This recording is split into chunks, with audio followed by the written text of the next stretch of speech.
Vipassana on the 18th of September, 1979. A genuine samana, or a real bhikkhu, is one who is truly intent for truth and Dhamma. During the time of the Lord Buddha and the time following, there was real substance in about 90% of cases. The text describes the various lives and biographies of various savakas. They left home coming from the various classes and castes of people. But they did not see these things as more important than Dhamma. They were intent on this Dhamma and applied it in their practice. They took this Dhamma as their highest treasured possession. This is true with every savaka. The savakas consisted of every class and caste of people. There were kings and princes, court officials, wealthy men, and merchants, and ordinary people. And there were even the poor and the outcasts. The Lord Buddha did not harbor any aversion for them, for Dhamma does not have any aversion for anyone. It is full of metta, and the hearts of the Lord Buddha and all of the savakas were likewise full to the brim with metta. There was nothing in their hearts that could cause them to have any pride.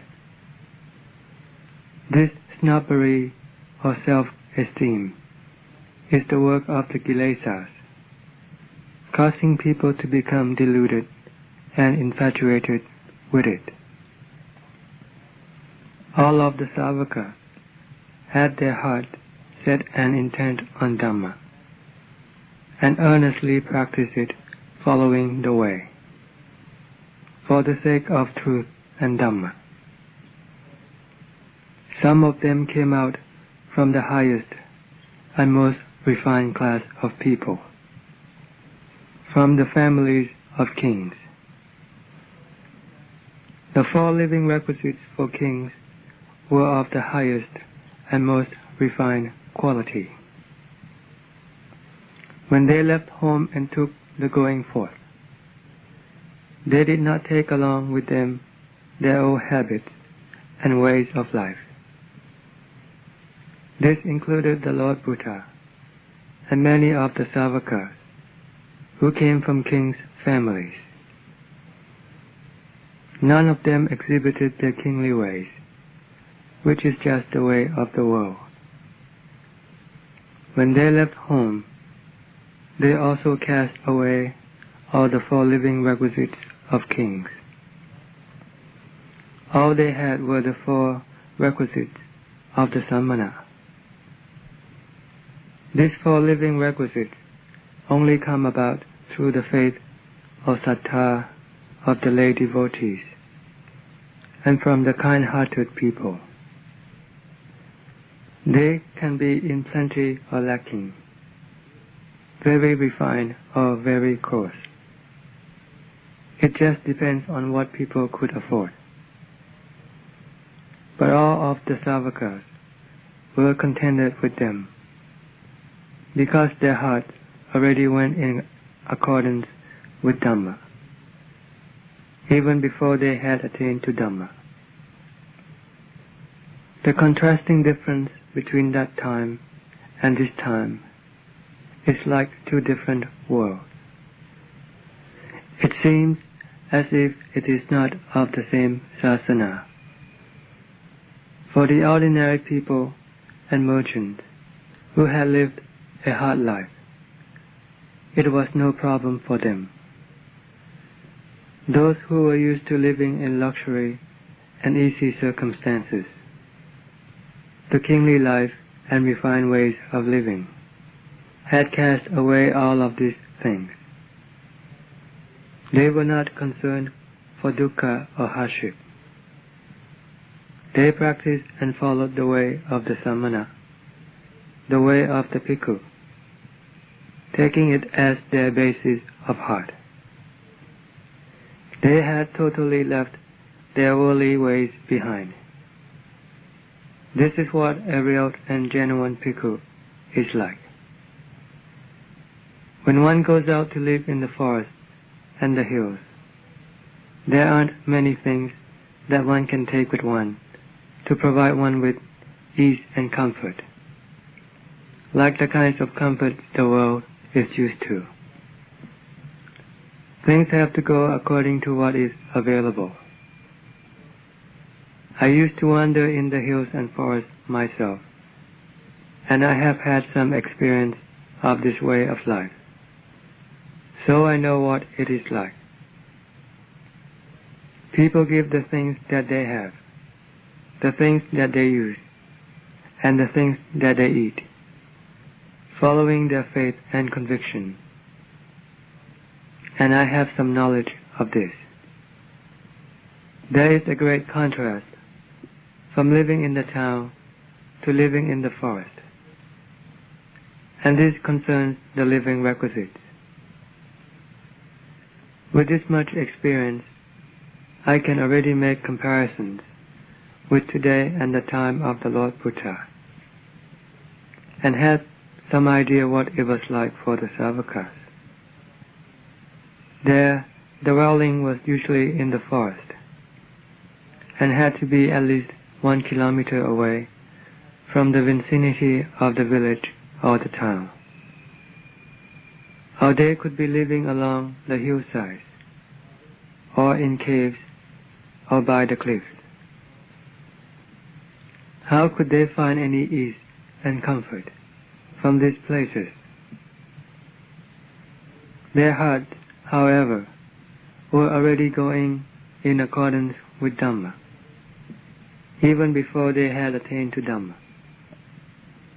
They were seeking and endeavoring for Dhamma, with diligent effort, pure intention, and the heart that goes in the way of Dhamma. This was how they trod the way before they could become our Sanghang Saranang Gacchami. A practitioner of Dhamma must not look up to anyone in such a way as he overlooks the Lord Buddha, the Savaka Sangha, and the Dhamma, the way. One would then not be disappointed.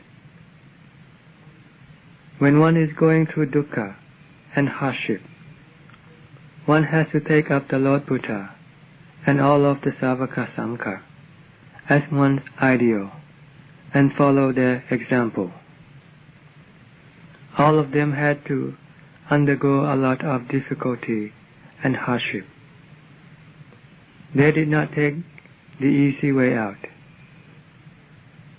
We have to think in this way, we who are the practitioners, as this can be a reminder serving to arouse our heart to become tough and strong, by depending on the example of those who had been tough and strong, and who had gone before us. In crossing the Vata Samsara, which is a vast, boundless, and massive heap of dukkha, one has to go through a lot of difficulty and hardship, the same way that the Lord Buddha and all of the Savakas did before.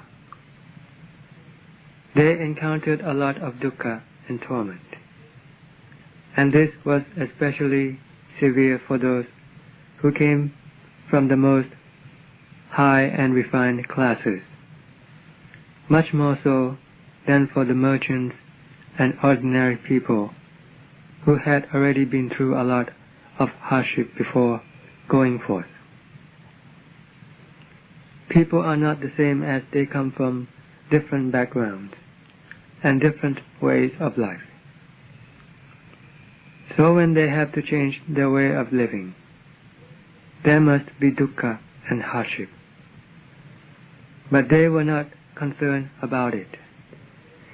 They were only mindful and heedful of the instructions given by the Lord Buddha and the way of attaining to the truth and Dhamma.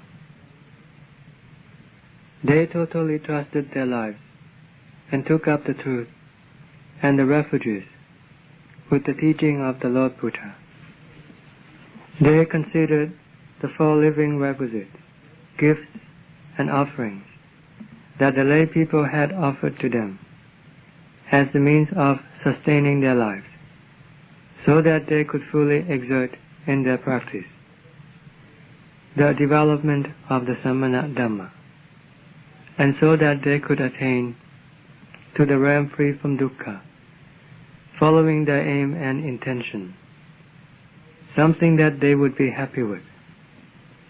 For this reason, they did not have any concern or worries for the worldly gains, any more than they would for the truth and Dhamma. This is the principle of heart that we have to take up and follow. It is the Buddhaṃ Saraṇaṃ Gacchāmi, the way that the Lord Buddha trod, which I have explained countless times. It is the same way with the Saṅghāṃ Saraṇaṃ Gacchāmi. We have to take up their way of practice. We should not see anyone else as transcending or being more worthy than the Lord Buddha or the Sāvakas. Nobody can be as circumspect and thorough and accurate and correct as the Lord Buddha and all of the Sāvakas in the practice of the way that steadily leads one to the state free from dukkha and enable one to attain to that state. This is how we must take them up. If there is dukkha, then let us face it. How can there be no dukkha when we are opposing and struggling with the kilesas, which have been all powerful and domineering within the heart for an immensely long time? We are the storehouse of the kilesas, and we don't even know how long the kilesas have been ruling over us, over our heart. This is very critical. So surely they must be very powerful. So in this contention for the elimination of the kilesas, or in the attempt to become more powerful than the kilesas, if we don't fight the way that the Lord Buddha and all the Sāvakas did, then how are we ever going to come across the victory? The dukkha, hardship, and difficulty of doing the work of exertion is inherent within this world. This world is the world of pursuit and undertaking, because it is not dead people and dead animals that inhabit this world. The animals have their work to do. They have to make a living and are constantly exposed to risking their lives. It is the same way with human beings. Everywhere in this world, people have to go through dukkha and hardship in their work and undertaking for the sake of staying alive. With us, we are abundantly supplied with the living requisites and all sorts of offerings. There are plenty of kind-hearted people in this country who are always ready to support and assist us.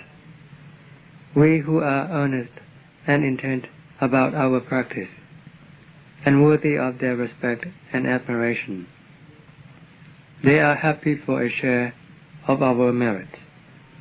There are many of this sort of person, and that is why we never have any problem with our living requisites, apart from getting a lot of them, or getting too much of them. to the extent where they flood all over us, leaving no place for Dhamma to grow. Why then can we tread this path of practice, cultivating and developing ourselves to the utmost of our effort, following the way of truth and Dhamma that the Lord Buddha and the Savakas trod before us, passing on this teaching down to us? The dukkha that arises from our pursuit and undertaking is something that we all accept. We are now all undergoing dukkha that arises from our exertion in treading the path that will deliver us from this dukkha. This is the dukkha that arises out of our pure intention. This is the dukkha that prevents all kinds of influences that can cause dukkha and hardship to arise in the future, unlike all the other kinds of work which run the risk of all sorts of damage, as it is being done in the world. This is the work of purity. You must set your hearts on this work and concentrate in your practice. You have to be strong, resolute, and courageous. Don't be weak. This is the path leading to the state of deliverance. In your striving, you should not look elsewhere.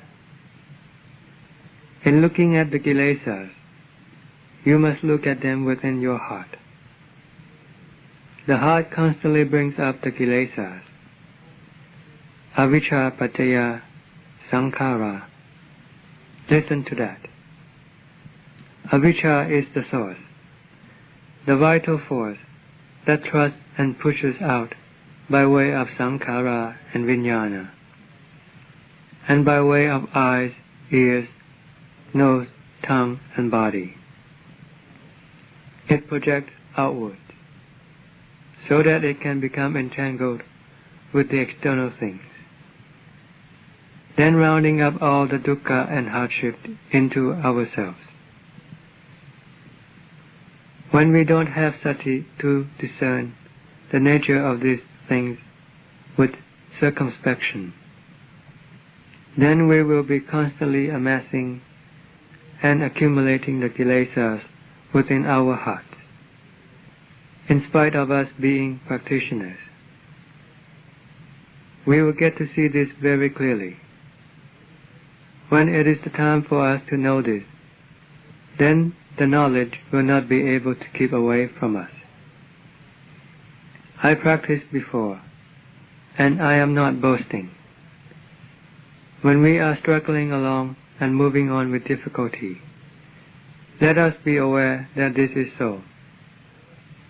We have to make ourselves tough and strong, and we have to make ourselves skillful and proficient, so that we don't always have to be engaged in an uphill struggle. Let this be only in the beginning stages, when it is quite natural with everyone. When we really try to develop and train ourselves, then we can arrive at skillfulness and competence. We can become strong and hardy, efficient and able. In our sati, panya, sattha, and virya, they will all arise simultaneously. They will all unite into the heart, so that they can become a source of power that can eradicate and overcome the kilesas and asavas that used to be the rulers over the heart. We will be able to do this gradually. When sati, panya, sattha, and virya become strengthened and more powerful, and accumulate and collect in the heart, we will see the building up of the kilesas, tanha and asava. and the building up of the heap of dukkha by the kilesas, and that they are all being built up within the heart. We will also know steadily the way of correcting and overcoming them. Don't have the understanding that the kilesas are anywhere else but in the heart. The true and genuine Vattajaka is the heart that leads us to go around the cycle of birth, aging, illness, and death ceaselessly. I investigated to the utmost ability of my sati and panya, right on down to the present. I have no doubt that there is nothing else that is the cause of birth than avijja paccaya sankhara, that is firmly embedded deep within the heart, to the extent where one is not able to differentiate this heart from avijja. This is the fundamental principle. When we drive into the heart, we will get to see it. This is the significant point. This is the prime source of the ceaseless wandering. Its attendants and followers go out by way of the eyes, ears, nose, tongue, and body, and through rupa, vedana, sanya, sankhara, and vijnana. All there is just the affairs and business of the kilesas. Every activity is the affair of the kilesas that flow out to gather the mass of dukkha into ourselves. This mass of dukkha is the consequence of all this thinking and concocting, which is being propelled and pushed out by avijja, because avijja is the master. For this reason, the Lord taught us to be firm and resolute in our practice of bhavana. We have to focus our effort and attention right at this point. The four satipatthana. Listen. This is the Dhamma principle that guarantees and certifies the Magga, Phala, and Nibbana. The Dhamma principle that guarantees the total destruction and elimination of the kilesas. This is the four satipatthana, or the four Ariya Satya. This is a crucial principle. What is the four satipatthana? And where is it to be found? What are the four Ariya Satya? And where are they to be found? We all know about these things, so let us not overlook them. As a practitioner, you must be really earnest with your practice. You who want to be followers of the Tathagata, who want to emancipate yourselves with this terrible punishment and immense dukkha within your heart. It is embedded within your heart due to the influence of the kilesas. We have to exert to our fullest and to the utmost. We must gradually come across victory. Then it can be said that we are competent, that we are courageous. And who will be the one who will be able to catch up with the footprints of the Lord Buddha, and also the footprints of all of the Savakas, by way of practice and exertion, by strength and energy, and not by weakness. The citta is the one that thinks and concocts. It does this constantly. When one has sati, it still concocts and thinks. And when one doesn't have any sati, it also thinks. This natural thinking process of the citta exists under the power and influence of avijja. It is avijja that propels and pushes out this thinking. It is therefore the affair of samudaya 99% of the time.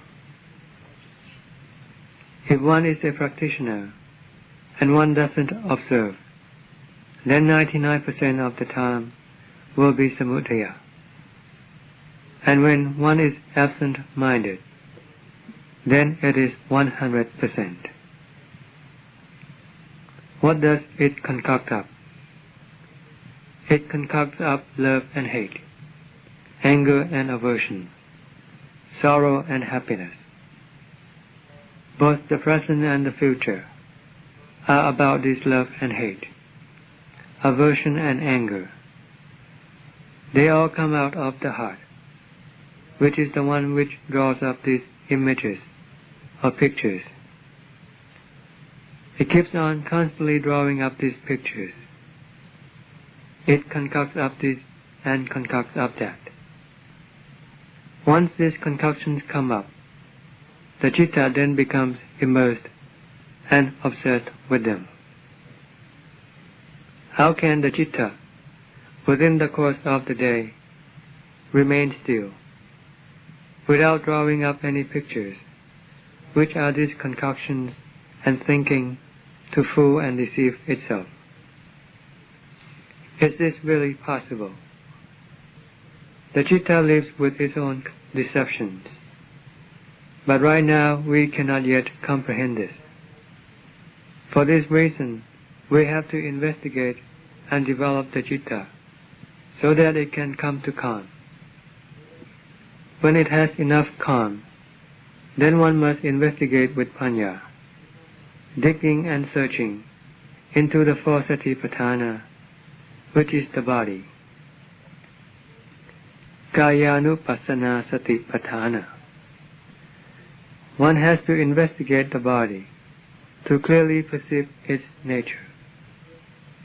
What is this body made up of? We have to look at this body with intention and with mindfulness, with attentiveness and concentration, with the heart that is bent on the truth. And this is what exertion is all about. This is not merely investigating blindly or blindly looking, like groping in the dark for a while, and then letting oneself be dragged away and deceived by the kilesas and samudaya. This is not the way of exertion. This is not the way of one who investigates the four satipatthana for the purpose of uprooting the kilesas, which is the upadana, the clinging and attachment to this body. If one investigates with sati, how then can one not comprehend the body? How did the Lord Buddha get to comprehend his body, and the bodies of others, and the bodies of all living beings?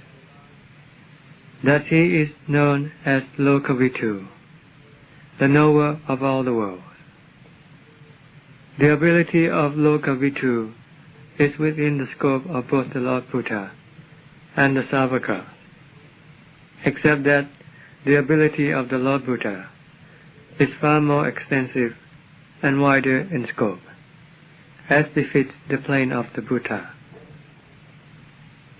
Lokavitu means the true penetration and realization of all the Satya Dhammas that makes the whole universe shake and tremble.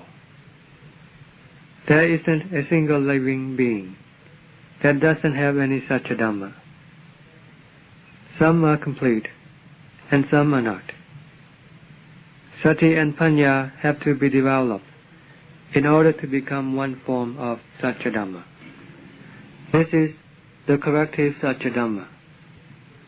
Nirodha is the fruit of the Magga Patipada. But with dukkha and samudaya, they are found with every living being, every person, and every animal. For this is something inherent, something automatic and natural to the Vattajaka that makes it be what it is. And it is influenced by the power of avijja. It is therefore necessary to investigate the body so that one can comprehend its nature. One has to look at the skin, going inwards. One has to compare what the skin is like on the outer side with what it is like on the inner side. And with just this skin, the inner and the outer are quite different. One has to get to see it clearly, for according to the truth principle, it is just that way. One has to investigate so that one can see according to the truth. And one should not contravene or go against the truth, which is the teaching of the Lord Buddha. The Lord said that it is particular, filthy and impure. The external is already full of dirt and excrement, like the dirt on the surface of the skin. How can one not call it excrement?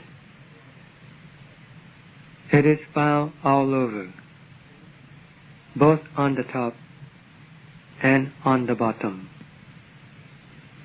But the top and the bottom are both supposition, like considering the head to be the top and the most important part.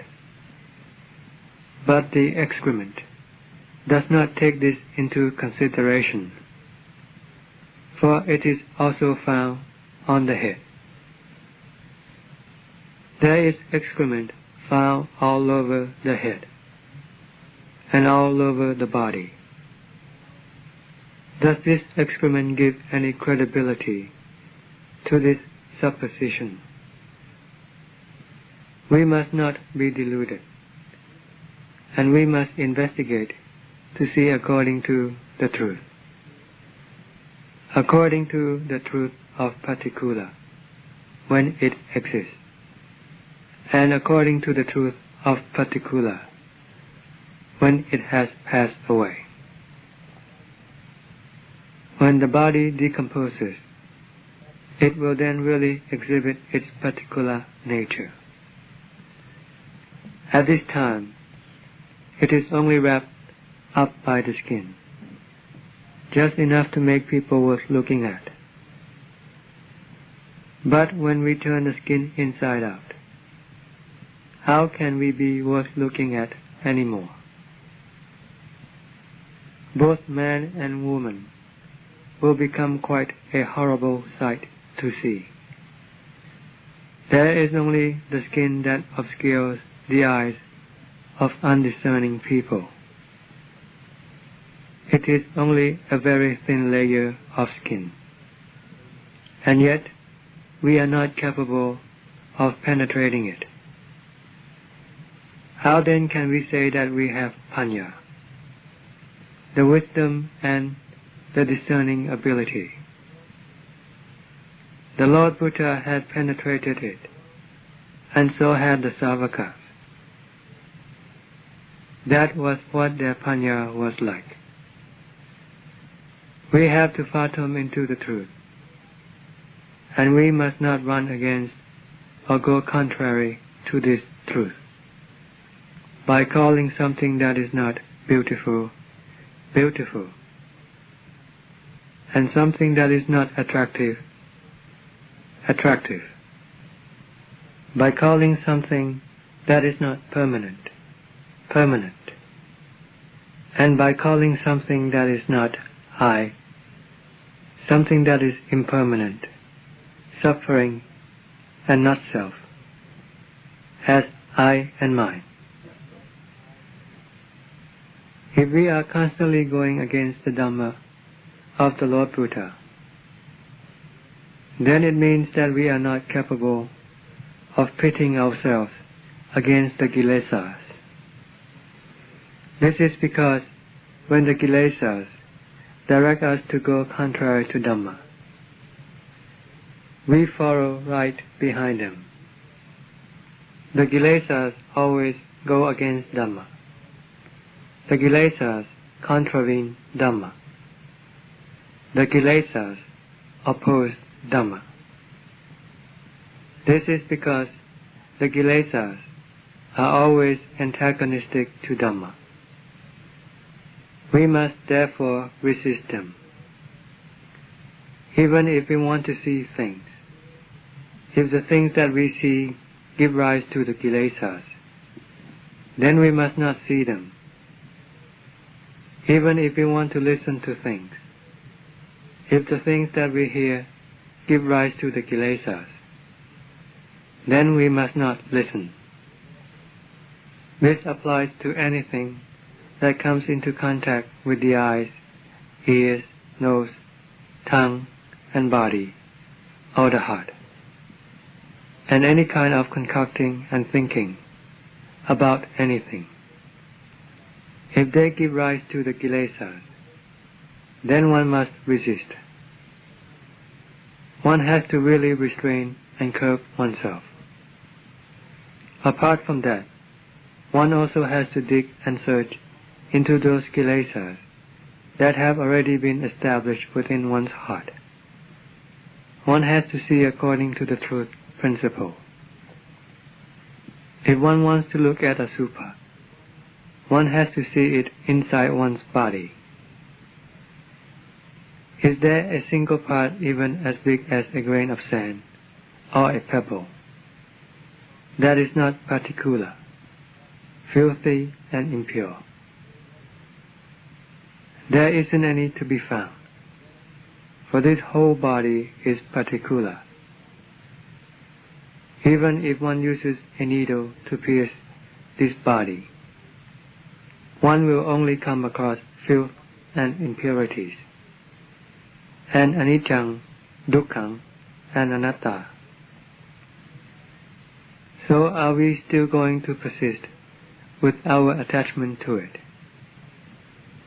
The Dhamma of the Lord Buddha is the instrument for clearing up things so that we can come to the truth. We have to really strive in our investigation to apply this Dhamma. We must not allow the kilesas to be constantly trampling on and damaging this heart. This is not something good. The kilesas are having a lot of fun, but we are going through a lot of dukkha, for we are under their influence and power. We have to really investigate. Gayanupassana satipatthana. The Lord said to investigate the internal body, the external body, and the internal and external body. The Lord said, Gaye gaya nupasi viharati, achattawa bahitawa, gaye kaya nupasi viharati, and so forth. Investigating the internal body, or investigating the external body, or investigating the body in the body. These are all correct, because they are all the truth if we investigate to see according to the truth. This body has no awareness. It only consists of all the various sense organs, like the eyes and ears, which have the function of receiving or perceiving the various sense data. But they themselves are not the citta, the one who knows. The true and genuine one who knows is the citta. The one who can perceive this very clearly is the practitioner of bhavana. Other people cannot possibly comprehend this. But it cannot be hidden from the practitioner of bhavana when the time comes for him to realize this truth. One will see that these things are merely instruments.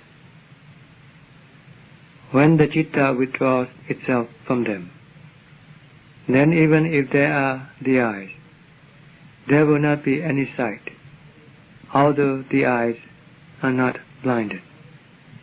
For when the citta withdraws itself, the eyes cannot see and the ears cannot hear, and the experience of touch throughout the body will not be apparent. We can see from this discussion what is the principal cause of our awareness. It is the heart. But the heart of ordinary people diffuses and permeates throughout the body, and that is why it has to shoulder the burden of this body. This means carrying the whole body and all the excrement with it, because all of the filth and impurities are found right within this body, and it shoulders the burden of I and mine. This is because it doesn't know. For this reason, the Lord taught us to investigate, to see the truth, either by way of particular or by way of anicca, for it is constantly in a state of change. It is ceaselessly changing, whether one is asleep or awake, or at any time. There isn't a single moment when the tilakkhana doesn't go on its own natural way. It is in a constant motion. While we are sitting here, this process is going on constantly. Anicca, the process of change, goes on continuously. Dukkha constantly weighs on and oppresses one. Anatta, is there such a thing as I and mine? The truth of these things is vividly pronouncing and proclaiming themselves right within us. When we investigate to see the truth of these things, we have to investigate following the truth and the natural principle. Then we will get to know this truth.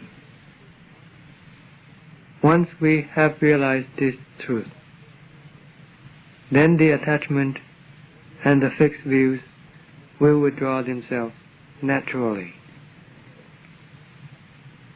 One doesn't have to pull or drag them out. We have to use panya to verify and come to see the truth, because the Dhamma principle is the principle of truth and reason. Then the citta will uproot itself. All the sights and sounds, smells, tastes, and touches are all anicca, dukkha, and anatta. They are all asubha and particular. When one has investigated until the heart is fully impressed, then one will let go of these things and withdraw within. Even with the body that one has been living with from the first day of birth to the present, when one fully understands, then one will withdraw oneself from it. one will not have any attachment for it, or take possession of it with upadana. One only takes responsibility for it and takes care of it. But one doesn't take it as I or mine. The citta is now the citta. The citta is now contented with itself, and it is not necessary for it to have attachment for these things. It no longer has to depend on them. Vedana is Vedana. The citta is the citta. Dukkha, Sukha, and neutral are all Vedana. They are all anicca, dukkha, and anatta. Vedana, anicca. Vedana, anatta. Listen. When it is sukha, it is anatta. When it is dukkha, it is anatta. When it is neutral, it is anatta. Anicca, they are all similar. What is there to cling to? These things arise and cease. It is their nature to do so. Sanya, sankhara, vijnana. They are each merely conditions. The citta is the citta. How can the citta cling to these things and take them as itself? For if it does, it will still have to go on revolving around like a football that is being kicked by the kilesas, rolling here and there, having to go through the various realms of existences. It is all over the universe, going from one birth to another, without itself being aware of it. It is like a blind person who doesn't know where he is going, because he cannot see. Wherever he is led, he will follow.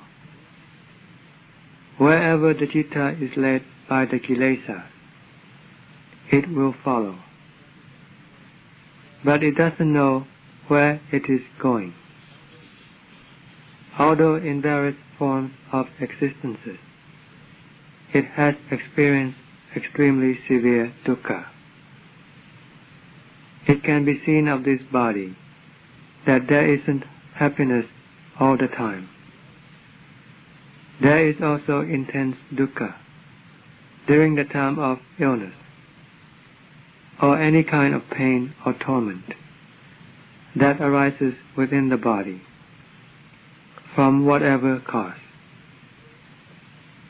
Please don't ever think that it can bring one true happiness. This body will eventually have to turn into a mass of fire.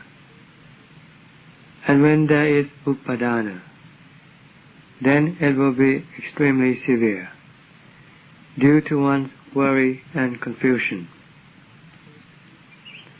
The disease of the citta is really intense if one cannot investigate and catch up with the truth. In investigating to see the truth of these things, one has to do it so that one can clearly perceive it. If it is about anicca, one has to do it so that one can see it clearly. Asubha and particular is extremely important.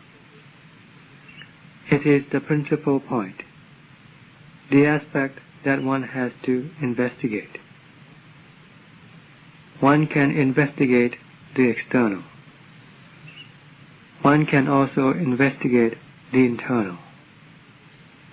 One can do this many, many times, going over it again and again. One has to investigate. One has first to establish it as something pleasant, something beautiful. The kilesas fool us, so we also have to fool the kilesas. Then we have to establish it to decompose, disperse, and dissolve away, so that we can see it vividly within the heart. Because this is also the truth.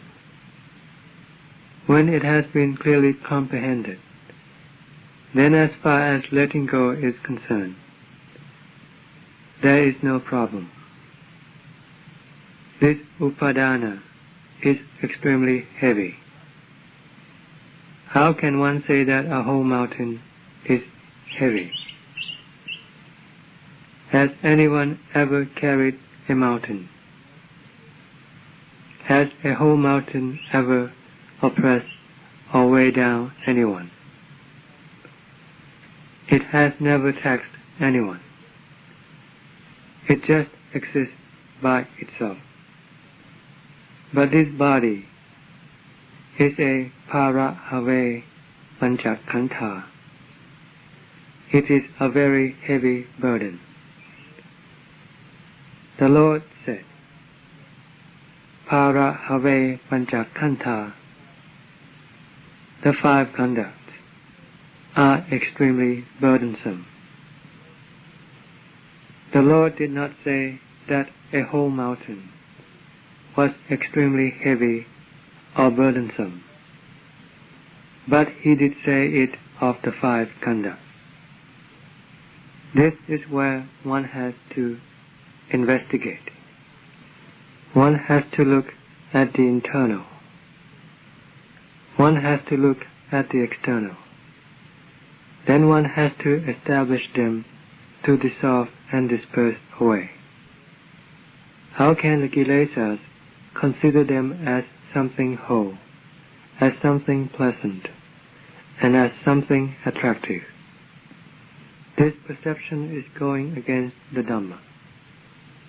We have to investigate to see according to the truth, and according to the principle of Dhamma. Then we will be able to eliminate and subdue the kilesas. And then the notion of beauty and pleasantness will all disappear. The perception of permanence and lastingness will also vanish. The views of I and mine will all pass away. All of our worries will all go away. The upadana will be gone. Then we will have eliminated this heavy burden, getting rid of it out of the heart. The heart will then spring forth. This is the way of doing the investigation. This is how we have to do it. One has to be really earnest and serious. The Magga, Phala, and Nibbana are something of the present, and are found within the citta. The kilesas are also of the present. They can arise at any time. Love, hate, delusion, infatuation, and aversion, anger and enmity can arise at any time. When there is an opportunity for them to appear, they will arise. They are not subjected to any specific time, nor do they have to go through any rituals. They can arise at any time, when there is an opportunity for them to do so. In practicing Dhamma, one must therefore not select times when one will do it, like consulting an astrological chart, or picking out the postures of exertion, or going through all sorts of rituals and ceremonies. One must rather do it earnestly, and really commit oneself into the work of investigation. One has to focus one's investigation right at the place where the kilesas arise. What are they perceiving, presuming and assuming about? Panya must follow to find out clearly what is going on. When one investigates many times repeatedly, one will get to see it clearly. This is how I practice. I have great concern for my fellow practitioners, as our living together is not something certain or definite. We are all anicca, dukkha, and anatta, and we are living amidst a world of anicca, dukkha, and anatta. So how can we find any certainty in this? There must always be parting from one another, if not during the time when we are still living, then definitely so when we pass away. So while we are living together, we have to really exert ourselves, putting our whole effort into it. At least you must get something out of it. Don't let our living together be in vain. There is nothing in the whole world that is a greater memento than this Dhamma. Dhamma is terribly important. All you have to do is to get it into your heart. As soon as the Dhamma gets into your heart, it will then become the water that will extinguish the fires of the kilesas, tanha, and asava that oppress and consume the heart, causing it to become reckless and go out of control. This is especially if we can totally extinguish them until there is nothing left behind, except just the khandhas, when there will not be a single kilesa that will be able to enter the citta. Then one is one who has totally rid himself of all burdens. One will have come to the end of one's work, the work that one has been struggling with from the beginning, and going through a lot of dukkha and torment from. When one has come to the end of one's work, at the moment when all the kilesas have been extinguished, this is what the Lord called Vusitang Brahmacharyan, the work that we have been struggling with endurance and perseverance, has now come to an end. At this very moment, when all the kilesas have been totally vanquished, and there is nothing else left within the heart has attained to absolute freedom. One will no longer have to seek for happiness. One will no longer have to bother with the past and the future, about life and existences. One will no longer have to be involved with them. One is now perfectly contented right within the citta. But right now the citta is very hungry, ravenous, restless and agitated, and constantly seeking and grasping here and there. And it is due to the influence of the kilesas. Can't we yet see the harm of them? All of these things are caused by the kilesas. Once one has totally rid oneself of the kilesas, then there will not be this grasping, restlessness, and anxiety. One will no longer be involved with thinking about the past or about the future, about birth and death. or about taking up the various forms of existences, and the happiness and suffering that one will have to endure in these forms of birth.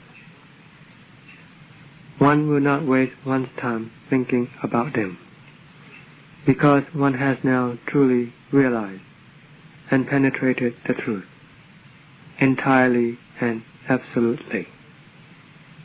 One has come to perfect contentment due to one's heart that has been purified.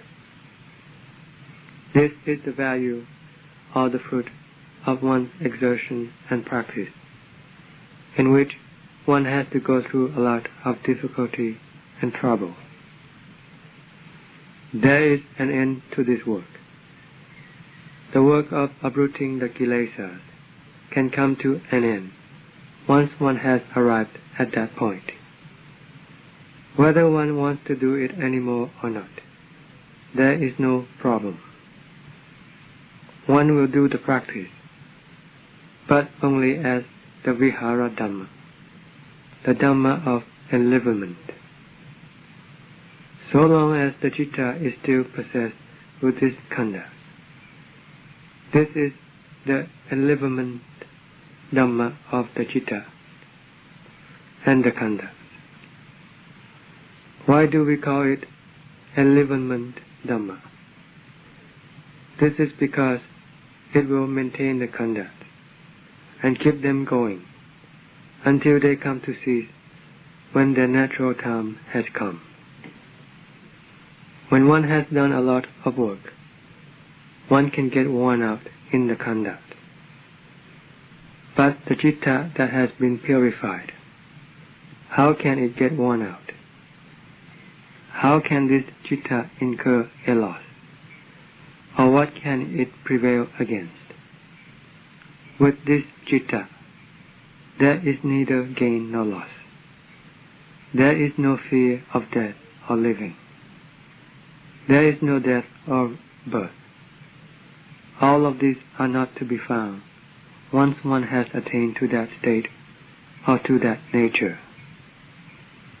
The Lord Buddha walked Jankama and sat in Samadhi and Samapatti as a kind of Vihara Dhamma for the citta and the khandhas that still existed together, and to maintain the khandhas until their natural days came to an end. This is the way of keeping the burden at a minimum, and it was the same way with all of the savakas. They would keep on doing whatever was the kind of practice that they were proficient in. Some were very skillful at sitting in samadhi bhavana and going through the samapattis, the various attainments of samadhi, like the Venerable Mahakassapa, who was able to enter into samapatti for 7 days at a time. He was able to enter into the Nirodha Samadhi. This was the way with those who had attained to the 8 samapattis. For those who had not attained to these samapattis, though they were still arahants, it was not necessary for them to enter into this samapatti. They could rest their hearts and cittas in just the usual and ordinary way, as the citta and the khandhas were still existing together until the end of the day of the khandhas. That was how they practiced. But the practice of these arahants was not for the purpose of uprooting any kilesas. What kilesas are there to be eliminated when all of them have been totally vanquished? All that is left is just the state of purity. What is there to correct or overcome? This state of purity is no longer concerned with the time and place. They were not worried about how and which way they might pass away. in whichever way he dies. This is the passing away of an arahant, whatever the cause may be, perhaps through an accident, or some kind of illness, or whether he has to enter the state of samadhi before he passes away or not. It is not really significant. There is nothing that can obliterate that state of purity. He is always an arahant, at every moment and in every place. The reason why the Lord Buddha entered into jhana and the various samapattis and passed away into parinibbana in these samapattis was to show the mastery of the Sasada, who was the great teacher of the world. After he had attained to enlightenment, he taught the world with the flair and strength of the Sasada. All sentient beings can take up his behavior and conduct as their example and ideal, because he was always the complete and perfect Sasada. Therefore, at the last moment, before he was to enter parinibbana, he exhibited his mastery and artistry of the Sasada. For this reason, he went through the various stages of samapatti, beginning with the first, second, third, and fourth jhana, which are the rupa jhanas. Then he went through the 4 arupa jhanas and entered into the cessation of perception and feeling, or the sanya vedayita nirodha. At that time, the Savaka Sangha, who were there in his presence, became curious and wondered what had happened to the Lord Buddha. So they inquired about him through the Venerable Anuruddha, who was skillful in the parajita vichar, the ability to read the minds and thoughts of others. No one else could surpass the Venerable Anuruddha in this respect. Some of the Savakas also possessed this skill, but they were not as good as the Venerable Anuruddha. So he was able to perceive and follow the citta of the Lord Buddha, who was going through the various stages of jhana. When the Lord Buddha has entered into the stage of sanya vedayita nirodha, the cessation of vedana and sanya, this is the vedana of the khandha, and not that of the citta. All of the Savakas were concerned and wondered if the Lord Buddha had already entered into parinibbana. So they questioned the Venerable Anuruddha, who was constantly aware of what was going on, but who did not have to sit in samadhi and go through the samapattis. He had been constantly following the citta of the Lord Buddha that was going through the various jhanas. So when he was questioned by the Savakas as to whether the Lord Buddha had already entered into parinibbana or not, he replied, "No, not yet. At this time the Lord is in the state of sanya vedayita nirodha." And when the Lord Buddha withdrew from that stage, the Venerable Anuruddha then reported to the Savaka Sangha. He kept on reporting the various stages that the Lord Buddha was going through, until he came down to the first level, the first jhana, and then back down to the ordinary level of the purified citta. He then related further, when the citta of the Lord went through the first jhana, the second jhana, the third jhana, and the fourth jhana, until he went out of the rupa jhana and entered into final nibbana between the rupa and arupa jhanas. He was not attached to or passed into parinibbana in any of the jhanas. The Venerable Anuruddha then said, he has now entered into parinibbana, where nothing further can be said. If this is likened to an aircraft, then it is like flying in the air, that is totally empty of any clouds. When it is not possible for us to work out with our eyes how fast the plane is actually going, with the exception of looking at the speedometer, it will seem as though we are not going anywhere or moving at all. It is the same when there is no sammuti to come into involvement with the one who has attained to ultimate vimutti and completely transcended sammuti. Likewise, when the Lord entered into the jhanas, all the stages of jhana, from the first through the eighth, and including nirodha, are all sammuti. The citta of the Lord is completely vimutti. But when the vimutti citta of the Lord Buddha, or this purified citta, entered into any of the stages of jhana, it was possible for the Venerable Anuruddha to perceive.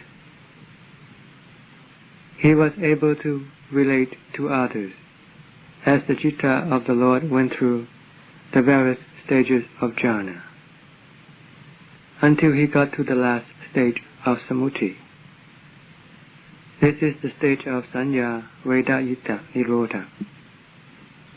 He then went back down through the various stages of the jhanas. One who is skillful in perceiving the way of the citta is capable of knowing where the purified citta goes. The Venerable Anuruddha was able to say that the citta of the Lord Buddha was in this stage or that stage of jhana. But when this citta went out of sammuti, then it is similar to an aircraft flying in empty space, where there is nothing to serve as a point of reference. This is because there is no more sammuti, because there is nothing to come into association. One doesn't know where one is going. But if there are some clouds, then one can tell. And it is the same way with the citta, that no longer has any sammuti. Investigate this thoroughly. The one who knows about his khandhas. This nature that knows that at this time it is depending on this khandha as the instrument of its manifestation. When this purified citta has cast off the khandhas, then it will be the end of all sammuti, both the coarse and the subtle sammutis. None of the sammutis will be found within that purified citta. So it is not possible to portray it following the way of sammuti. It cannot be said in the sammuti way, like being at this place or that place, for the place is still sammuti. That place is sammuti. This place is sammuti. Where does this term purity come from, if it doesn't come from the citta that is now being wrapped and surrounded by the kilesas? Where are the kilesas? They are right within the citta. And where are the magga, phala, and nibbana, and the state of purity, if not within the citta? So this is where we have to do the correction, We must not look at other things, for this will be just a waste of time. We will just be speculating and conjecturing, and it will be totally useless. Let's get to the truth right here. Let's get to understand it. Why do we only hear about the stories of the elder practitioners being free from dukkha and attaining to the magga, phala, and nibbana at this place or that place, and about this and that savaka attaining to Dhamma in this place and that place? Why can't we ourselves accomplish and attain to Dhamma? What is the reason for this? We are also human beings. The Dhamma Vinaya, which is the means of overcoming and getting rid of the kilesas, is the same instrument. The kilesas are of the same kind. Why can't we correct and overcome them? The problem is really in our ability. As far as Dhamma is concerned, there is no problem, because the Swakkata Dhamma has been well taught. It has always been well taught since ancient times. It can always be used to eliminate the kilesas. All of the kilesas will be totally vanquished by this Dhamma. The one who is going to apply this Dhamma, how is he going to apply it? Is he going to do it out of weakness, or out of his fear of pain and hardship? If that is the way, then it is not possible for him to go on.